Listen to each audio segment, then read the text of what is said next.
This is the Mercedes-Benz GLE SUV. Now, it's up there in terms of size, mainly because of that practicality. It's one of the biggest SUVs that Mercedes-Benz offer. That and of course the GLS and of course the very famous G-Wagon or G-Class. However, I've had the awesome opportunity of using this car for the past week.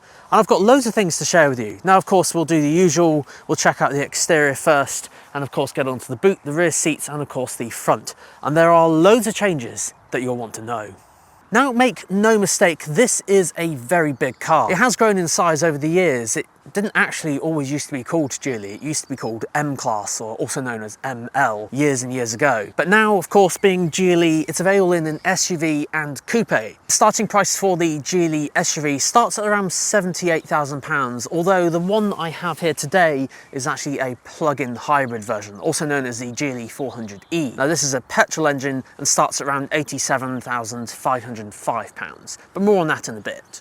Now, focusing on a few changes on the front first. Now, looking at the grille, Mercedes-Benz have started to put this out on a few new models where they have all these tiny Mercedes-Benz stars, just to remind you what you're driving.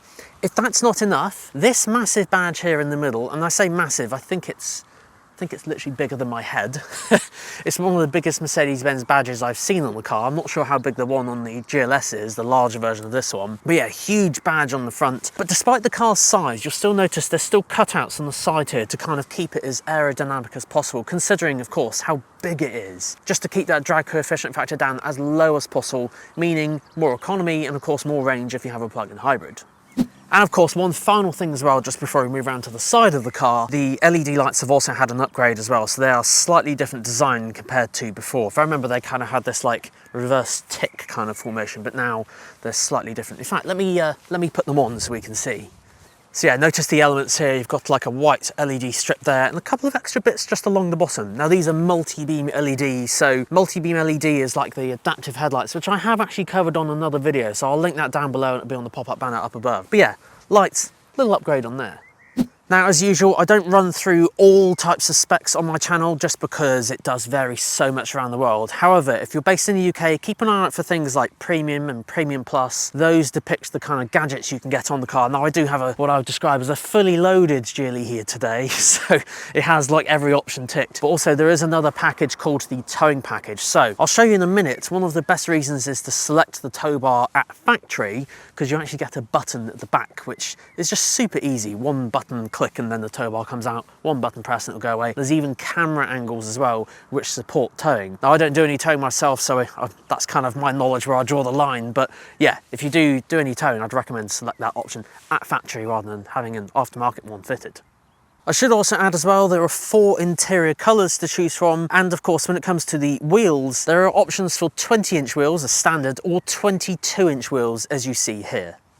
Now, one of the examples on, I think it was the Premium Plus package, you can get soft closed doors. Now, this is a huge luxury because it just means you'd never ever have to slam a door. Basically, when you open the door, of course, you'd normally close it like that. But a soft closed door is a little bit different. So all you do is just put it onto the latch just halfway. I've often wondered what would happen if you put a pencil in there or something, or a stick. Might like snap it in half. I'm not going to try that because this car is very expensive. I don't want to put a dent in the paintwork, but it is quite powerful. If you ever do the soft close and you go to pull halfway, it doesn't until it finishes. So I'd imagine it is quite powerful as it pulls it in, but it is a nice luxury, I will add that. Now, as I mentioned, this is a big car, and you'll notice that in the dimensions. So let's start with those. Dimensions for the length is 4,924 millimeters, width 2,157 millimeters, and height 1797. Now, one final thing I should add, the height is actually adjustable. I've noticed on the standard specification for the GLE in the UK, it has Mercedes-Benz's Airmatic now. Now, Airmatic is the air suspension that Mercedes-Benz offer on some of their premium models, and basically can cushion out the ride just even more so. I mean, it's a really, really nice ride as it is on the previous GLE, but now you've got air suspension, it just smooths it out even more. But yes, you can adjust the ride height and also the stiffness as well. So you can raise it up this high, or you can even lower it right down really low if you're getting in and out, just in lower speeds in the car park. So pretty cool. But normally it will be riding about this height. Now, speaking of Airmatic, there's also a button right here which enables you to raise or lower the back of the car just in case, I don't know, you've got like a big heavy toolbox or something, or I don't know, heavy object, you need to bring it into the back here. Saves you having to lift it up as far, so that's pretty cool. Now, boot capacity, normally they're about 690 litres, although the one I have here is a little bit less because of the plug-in hybrid. I should also add as well, GLEs are typically, and certainly standard equipment, they're a 7-seater, but if you go for the plug-in hybrid version like this one, it turns into a 5-seater, and there's no underfloor storage space. This is fixed, hogs the batteries underneath. As it is the plug-in hybrid as well, it means the boot capacity is 490 litres, so slightly less. But having said that, it's still a very large boot, and I can get all my camera kind of equipment and tripods and stuff in the back with room to spare. And these two bags are the cables for charging the plug-in hybrid system. Before I forget, tow bar. There's a button literally just here, so when you flick that, in about a few seconds, we'll have a tow bar magically appear like that. That's easy. If I remember, I think you can do it from the multimedia system as well. So if you regularly do tow and then don't tow, you can control it all from there. And if I remember, there was a specific camera angle on the 360-degree camera, which enables you to line up the tow head ball perfectly. One flick of the button, and it'll go back in. Just saves you having to get your hands like muddy or wet or anything, you know, in case you've been off-roading, hopefully not when towing, but you know. Right, let's have a look at those rear seats now. Right, let's jump in the back here. It's a bit windy outside. Soft closed doors. Right, well, certainly one thing that catches your eye straight away is this huge panoramic roof with only just this black bit just here. So that's huge, letting in all that awesome sun. But yeah, legroom in the back. I mean, look at that, guys. That's really good to get my whole hand there. And that's set up for my driving position, me being 6'2" and longer in the legs. There's a few options at the back. So this has probably quad zone climate control from the looks, so it's loads of buttons on here. 2 USB-C ports down there for each passenger, so that's good. Sadly, there's no heated rear seats in the back, but there again, it's not that common on Mercedes-Benz models anyway. It is nice to see there's vents literally on the B-pillars here as well, which is pretty cool. And then storage on the back of the seats. Door bins are a little bit small. They usually go kind of further that way, but at least you can get the big drink in there, for example. At least it's quite deep. I'd imagine the cup holders, yeah, cup holders there, nice big one and a small one. But yeah, let's have a look at the front now. Okay guys, so up front is of course Mercedes-Benz's, I'd say traditional design now, where they've had this for a number of years with the kind of inbuilt dual widescreen displays, and let's be honest, it looks really good. So a few things, of course, all these premium materials all make their way, of course, to the front. And GLEs, of course, you know, you can take them off-road. You know, I could literally just kind of drive over there. If I raise the car slightly, just drive over on the grass. I'm not going to do that, but yeah, they are designed to go off-road, and I have seen what they are capable of doing, which is quite impressive. I know a lot of people aren't going to do that, they just want it for the practicality, but they are more than capable of doing off-roading stuff. But they've kind of got these grips here, which is pretty good. And of course, as they have air suspension or airmatic, that's standard now. This little switch here controls the ride height, which you saw earlier. We can make it higher or lower, so pretty cool. But one other thing, there's this kind of wrist rest here for the touchpad. Yes, touchpad in the facelift Mercedes-Benz GLE, which was removed on every other model. I'll come back to that in a minute, hold that thought. In here we have, oh, very nice, 2 cup holders. Oh, are they heated and cooled? Yes, look at that. Cooled cup holders and heated cup holders. And you know what's really cool as well, when you adjust this? So if you make it cold, the ambient lighting in there goes blue, and if you make it hot, it also goes red. Just nice touches. They don't have to do that, but they do. It's just really cool. I'd imagine that is an option though, that's probably one of the packages. Other things, there's wireless charging here for compatible phones, 2 USB-C ports there, so obviously there were 2 in the back. So that's 1, 2, 3, 4, 5. So 5 USB-C ports and a 12-watt socket there as well, with of course the wireless charging as I mentioned. So yeah, loads of ports there. Climate control is all buttons, which is really, really nice to see. This has been around for a little while now, this kind of design. So yeah, you literally just flick the climate control on here, it comes up on the screen and adjust it up and down, kind of like this. A very satisfying click as well. Also got the multimedia system here, which we'll come on to in a second. Start stop button here for turning the engine on and off, or the plug-in hybrid electric motors. Indicators, wipers, the gear stick. So if you've never had a Mercedes before, the gear stick is actually over here. So no, there's nothing in the middle. Mercedes have had this for years now. It basically goes up for reverse, down for drive, and the button on the end for park.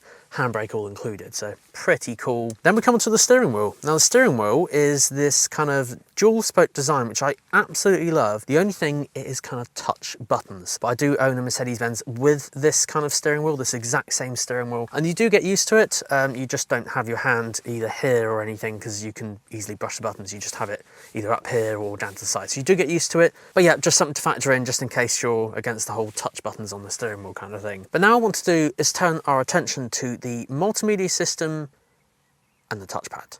So this multimedia system is called MBUX. This is one of Mercedes-Benz's latest multimedia systems. Officially, I guess internally known in the world of Mercedes, it's MBUX NTG7, or what they also like to call as MBUX Generation 2. So it has like wireless Apple CarPlay, wireless Android Auto compared to the previous one. So all round really good, brilliant multimedia system.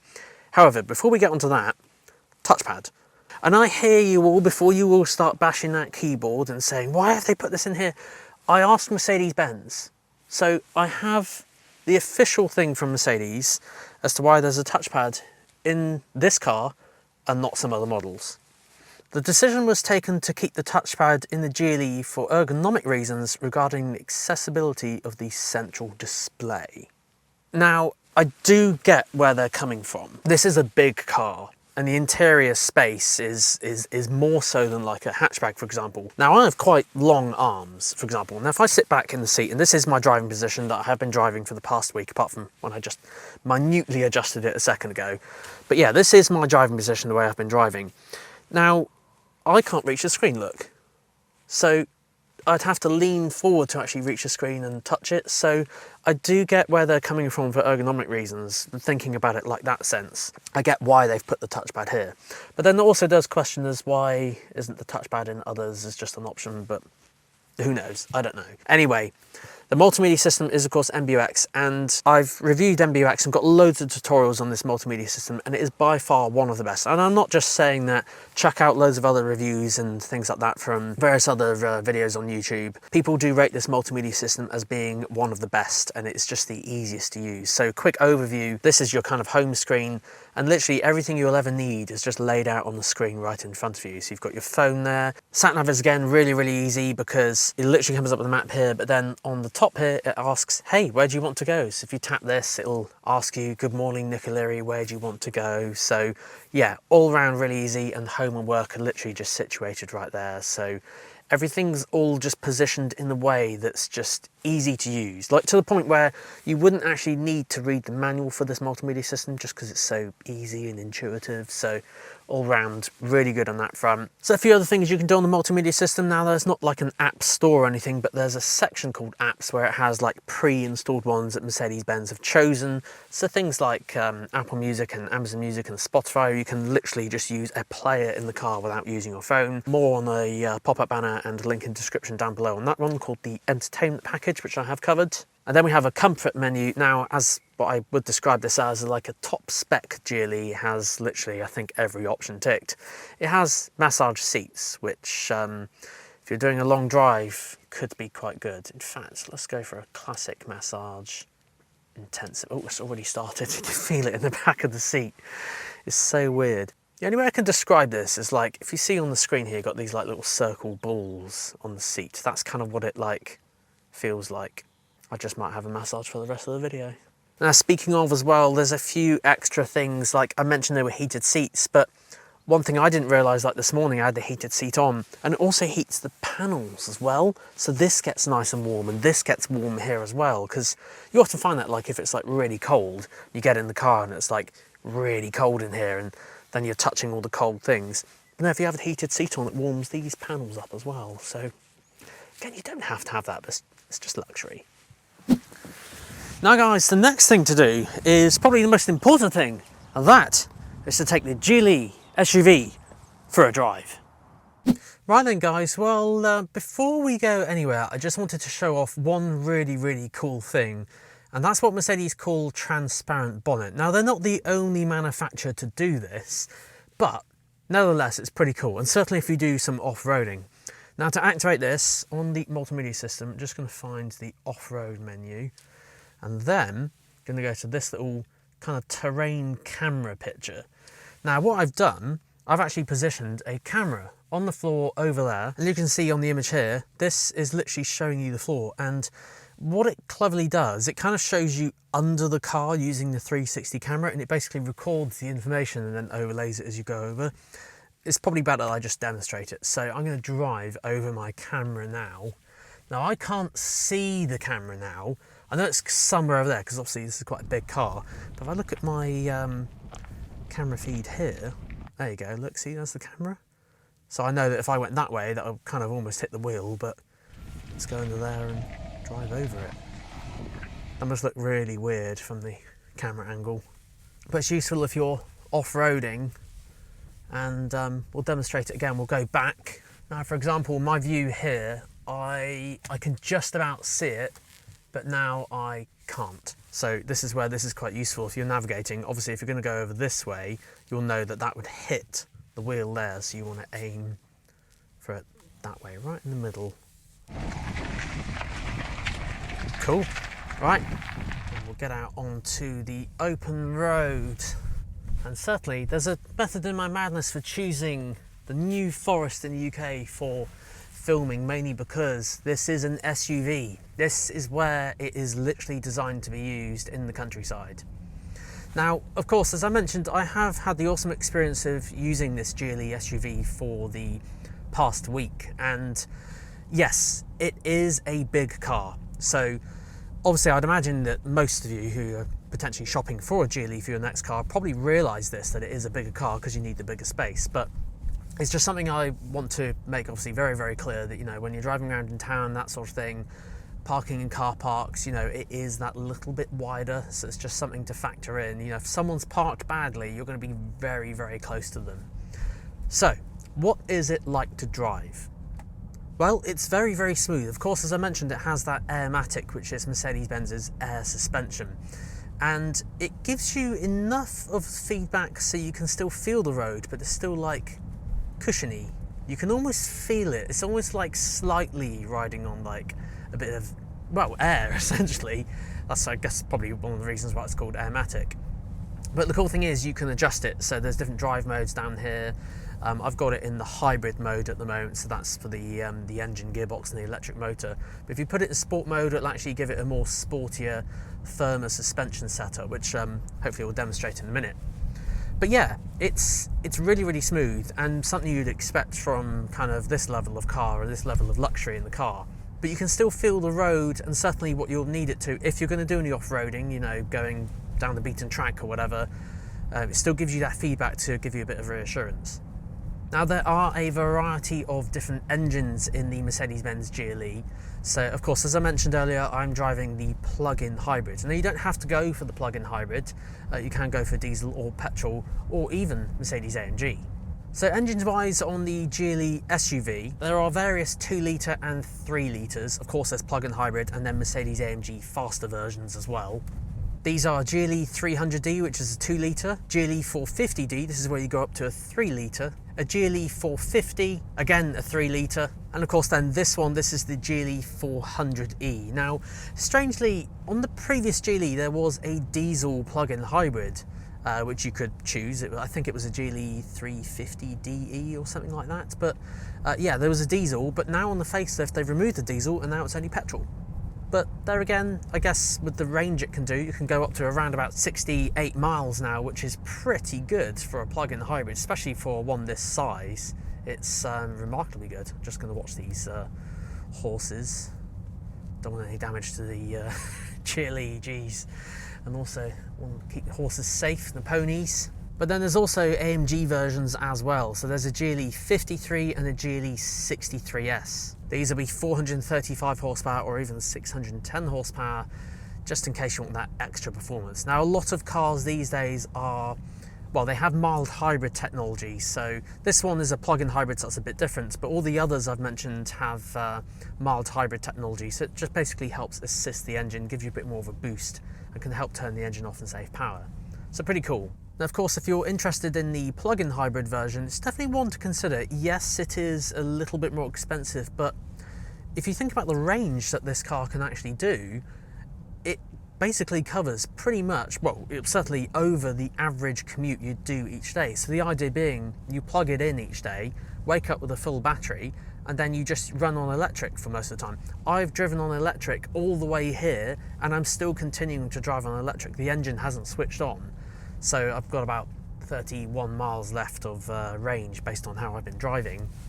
But yeah, I'm just going to run on electric pretty much for the majority of this. We'll open it up in a minute so we can test out its performance. Certainly on a slip road just up here where you do need some good performance. So this is what I mean here. This car is quite wide, so I have to go like right over to the edge just for that passing of the car. But as I said, there again, you kind of looking at a larger car, it is to be expected, but it's just something to be aware of.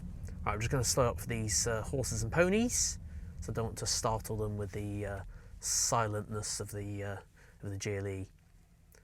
Right, we'll test the performance out in a minute.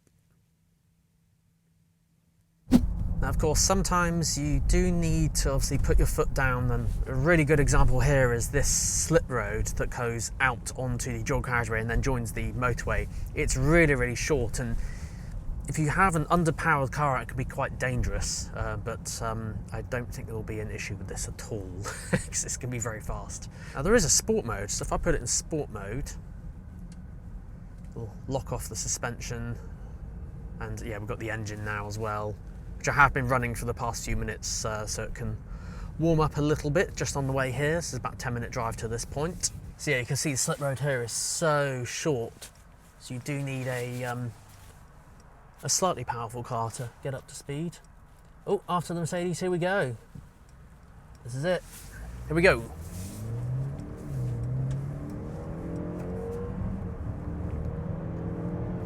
You can feel that electric like pull.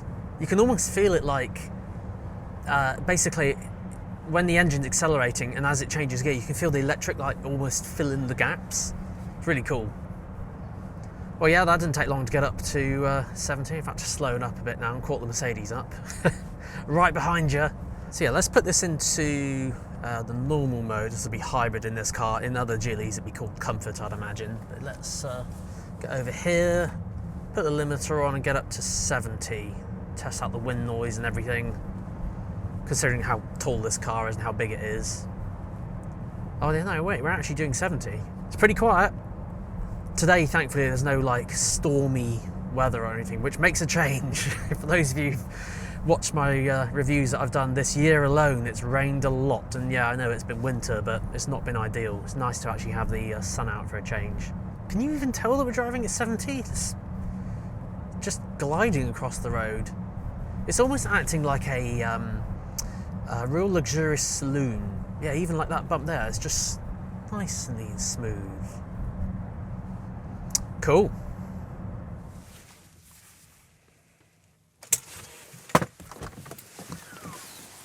There we go then, guys. That concludes this week's video on the Mercedes-Benz GLE. Let me know your thoughts, pop in the comment section down below, and I'll try and reply to as many of you as I possibly can. But first things first, huge shout out to Mercedes-Benz UK, as they helped, of course, arrange for me to try out this car and make this video for you. So it will be very tricky to do without them.